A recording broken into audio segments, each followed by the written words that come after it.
What is going on, my broskiis? My name is Toadskii, back again, here to bring you guys yet another One Piece Treasure Cruise video, and in today's video, we are going to be discussing the brand new treasure map Sugo-Fest that is debuting on Global on the 11th of December, 1900 PST time. So in this video today, we're going to talk about the Sugo-Fest in general, talk about the steps, and talk about all the brand new characters debuting here. Now, this treasure map Sugo-Fest does introduce some very good characters, don't get me wrong. However, you do have to remember that coming in January of 2022, we are going to be receiving all of the missing treasure map rare recruit characters that we had been missing up until this point, the ones that had been arriving on Japan that we haven't received yet. And I think that might be a little bit more of a valuable place to spend your rainbow gems, considering the fact that on that Sugo-Fest as well, we'll have a chance to pull Halloween Koala as well as Superclass Crocodile. So keep that in the back of your mind. If you want to pull for treasure map units, well, yes, these units are very good.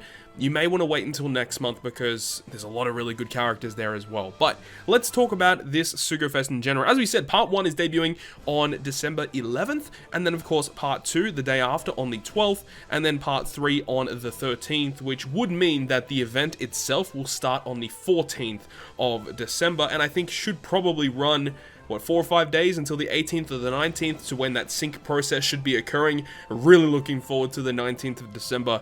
Going to be a really, really big day. Anyways, let's go ahead and talk about this Sugo-Fest. So we can see just straight away a couple of things I want to talk about. The 3 new characters, there's a Tashigi, there's a Hina, and that is Makino. So these are the 3 new characters we can pull for.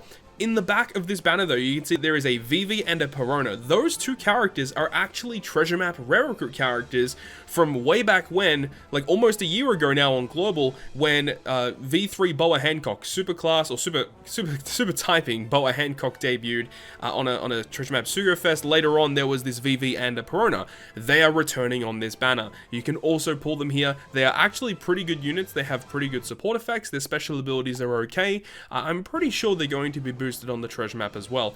Also, for those who don't have him yet, treasure map legend Sanji will also reappear here on this banner, okay? Let's talk about the structure though. Let's jump into it. So the first multi is discounted at 30 rainbow gems, which is good. A lot of people saying, oh, you know, the discount multis are dead. Well, yeah, we haven't seen too many discount multis on debut banners. They're always going to be on these secondary and tertiary banners. So the discounts will still be here, but just they're not going to be super common on debut banners, which honestly I still really don't like. I don't like the fact that they kind of ruin the structure of the debut banners, considering they're probably the most exciting banners in the game because they introduce all the new characters. But I digress. We have a guaranteed legend or rate boost on the second step. Like literally, I hate these steps so much. They're so bad. The third one is a guaranteed new character though. So 3 multis guarantees you 1 of the treasure map rare recruits, which we will talk about in just a moment. And then on the 4th multi, it's actually a guaranteed recommended unit. Now for those who don't know, recommended unit literally means any character you see on the banner artwork is guaranteed on that step. So if you get a red, it's guaranteed to be Sanji or King, or if it's a gold, it's one of the new treasure map units or the Vivi and Perona from the previous banner that came out last year. So that's actually pretty good. And then the 5th one is a guaranteed legend. Now at this point in time, we don't know the entire list of legends that are going to be boosted in the treasure map Sugo-Fest, but we already know King and we already know Sanji, at least on part 1, so that's pretty nice to see. Getting back to the step structure though, we can see the 6th is a guaranteed legend or rate boost, just a dud step. Another new character on the 7th. 8th is a dud step. 9th is a dud step. 10th is another new character. Lots of actually new character steps, which is actually pretty good. But then you got 3 in a row, 4 in a row. Jesus. Okay, so yeah, if you're gonna do any amount of pulls on this banner, you wouldn't go past 10, because I mean 4 in a row with dud steps, that is awful. New character there, and then another one on the 20th. Okay, so once you reach multi 10, you pretty much shouldn't be going anywhere past that. But you know, remember, we are getting very close to the schedule sync as well as the New Year's Sugo-Fest at the end of December. You shouldn't really be doing many pulls at all. If you are a budget player or a free-to-play player, you should be avoiding treasure map Sugo-Fests exclusively. Like, just never pull on these banners, unless if they're like really high legend rate debuting new legends. Like, you know, I always give the example of when Douglas Bullet first debuted on One Piece Treasure Cruise. He actually debuted on a treasure map Sugo-Fest, was one of the best treasure map Sugo-Fests we ever had. Unfortunately, we haven't had one as good as that since, at least in terms of the hype that was built around that treasure map Sugo-Fest, right?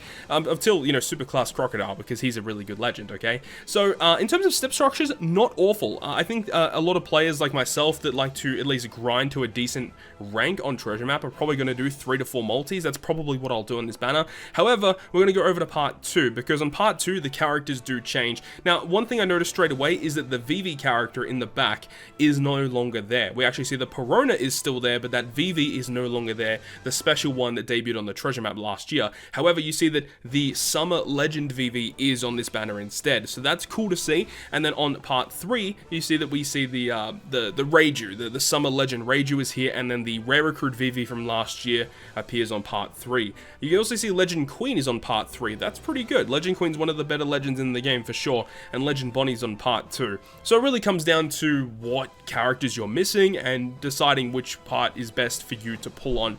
Personally speaking, it really depends on the rate of the characters that are on part 1, but because Vivi, Summer Legend Vivi, is on part 2, I'm not expecting her to be on part 1. So myself personally, I will be pulling on part 2 of the Sugo-Fest, hoping to get some of these new characters alongside Summer Legend Vivi would be best case scenario. So that's interesting. I don't know if the Treasure Map Legend Sanji is going to be appearing on part 2 and part 3. I hope he is, because, you know, he's a Treasure Map legend. You can only pull him on Treasure Map Sugo-Fest. It would be a bit of a shame if he's only going to be featured on part 1. We'll have to wait and see. However, let's get to talking about these brand new characters. The first one here, though, is Makino. Makino is a Strength, Cerebral Free Spirit character. Captain Effect is actually a usable Treasure Map booster. 3 times attack to Cerebral and Free Spirit, and giving them a 1.2 recovery boost. So the teams this time around in this Treasure Map are going to be able to hit a higher ceiling. They're going to be able to last a lot longer, especially if you have just a boosted friend captain. A 3 times captain is actually very respectable, considering most of the boosters that we get either A, don't boost attack at all, or only give like a 1.5 boost. This being a 3 times boost is nice to see. It's a good change. Now, in terms of the special abilities, like, are these characters going to be good outside of Treasure Map? Well, let's have a look. Special ability, 12 turns, reduces Despair by 5 turns, reduces defense up, Blue Shield by 5 turns, and then changes all slots, including block, into recovery, and locks the slots for 1 turn, and then boosts your recovery by 1.5 for 2 turns. Okay, we can just say that straight off the bat. Boosting recovery is a pretty useless mechanic. Doesn't really see that much play. However, looking at the rest of the kit, Despair removal, Blue Shield removal, and a full board of guaranteed recovery slots that are also locked. Orb blocking, I think, is one of the most underrated mechanics in the game. This character does that, as well as providing the orb manipulation for you. Does she actually have that effect to make them beneficial? For Cerebral and Free Spirit characters, makes them beneficial. Love to see it. Honestly, I like it. I think this Makino is actually pretty good. I mean, as we said, it's got that really unique crewmate ability, as well as giving a bit of recovery stats. But let's have a look at the support effect, because that is one of the also big draws of these Treasure Map units. So it attaches to any strength unit that is also Free Spirit. So a pretty good array of characters you got access to there. It says once per quest, if the supported character uses a special, it reduces defense up by 2 turns. That is a very good support effect. I mean, attaching to a lot of units, and it doesn't even have to be a damage dealing special. It can literally be any type of special, and there's lots of units you could attach to. Like, this is a very good Treasure Map Rare Recruit character. Very, very good. I think this character is one of the best ones that we've seen in a really long time. Moving on now, we have Toadskii. So Toadskii is also a strength unit. She is a strength slasher cerebral. Captain effect is what you'd expect. 3 times attack, 2 slasher and cerebral with a 1.2 health boost. And then a special ability that reduces bind by 5 turns. And then reduces all damage reduction, which is rainbow shield, by 5 turns. And then gives your slasher and cerebral characters 300 base attack boost for 2 turns, and then reduces the crew's charge time by 1 turn, giving 1 turn of cooldown to all characters. That's a pretty interesting special. I mean, utility's perfectly acceptable. The base attack boost is a bit of a weird one, because, I mean, plus 300 is fine. I mean, it's not like the most game-breaking attack boost that we've seen, but I mean, at least it's a type of boost that you can stack with other characters at least. Like, this will still see some play. And then the -1 cooldown, does she actually resist it? Okay, she resists special reverse by 2 turns at least. I mean, it would have been nice if her special reduced cooldowns by 2, but still. Cooldowns by 1, at least resists it by 1, so I'm sure there's going to be a mechanic that has special reverse in this content. Special ability is perfectly acceptable to me and gives little bit of a base attack, but let's have a look at the crewmate effect, or the support effect should I say. Strength slash a character that she attaches to. If they use a special, reduces Rainbow Shield by 2 turns, obviously emanating from the special ability also doing the same thing, and this is another great support effect that is definitely going to see play. So Toadskii and Makino both are amazing characters thus far. The last character here is going to be Hina, which is an int, I think, Cerebral Striker? Yeah, Striker Cerebral, with a Captain effect that would boost those 2 classes by 3x and giving them a 1.2 health boost. Again, pretty self-explanatory. And then a 12-turn cooldown that reduces 5 turns of attack down and 5 turns of damage threshold, and then boosts the color affinity of your Striker and Cerebral characters by 2 times for 2 turns. I think this is definitely, in terms of special, it's definitely the one that's going to be useful for giving you the most damage output, and it also is really nice. It's a nice balance between utility and damage output. I think, honestly, personally, I think I do like the Makino special the most out of these 3 brand new units. I think that special is really, really good, but this is still nice. I mean, attack down and threshold removal is ridiculously good to have, and then just giving you color affinity for 2 turns as well. I mean, it's a good special ability. In terms of crewmate effect, if they have an int slot and you hit a perfect, you carry it for the next room, so in terms of crewmate effect, definitely the weakest of the 3 in my opinion. Okay, so, I don't know, Hina isn't wowing me, but I mean, it's a good special, right? And then of course the support effect is going to be very reminiscent of her special, attaching to int and striker characters. So it has to be an int character that is also a striker, and then once again, if you use a special, you reduce 2 turns of damage threshold. So all of these characters have a support effect that attach to the character that is similar to themselves, that allow you to remove 2 turns of any one of those defensive effects. So honestly, it doesn't really matter which one you get.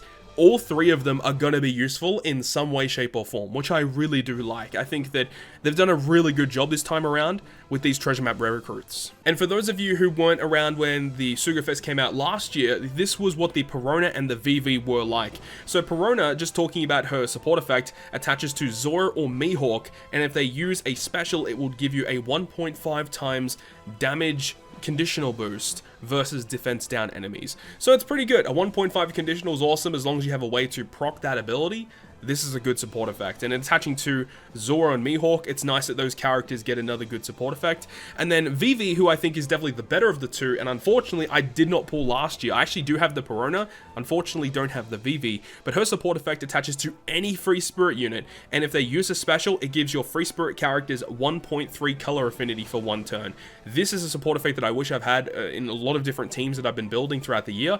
Really wish I had this one, but maybe I'll do a cheeky 30 gem multi and potentially get it. Who knows, right? Either way, that is going to be the rundown of these brand new characters. You know, the VV and Peruna both available on part 1. You've got the Peruna on part 2. You got the VV on part 3. But in terms of the legends available, you got TM Legend Sanji on part 1. Then you've also got the VV on part 2, and then the Reiju on part 3. So depending on what you're missing is where you'd want to be pulling. But honestly, we're just talking about the treasure map rare recruits. All 3 of them are pretty awesome characters that are going to see play not only in this treasure map, but they're going to be pretty useful in other content as well. But that is going to wrap up this video today. Thank you very much for watching, and if you guys did enjoy the video, make sure to go ahead and leave a like.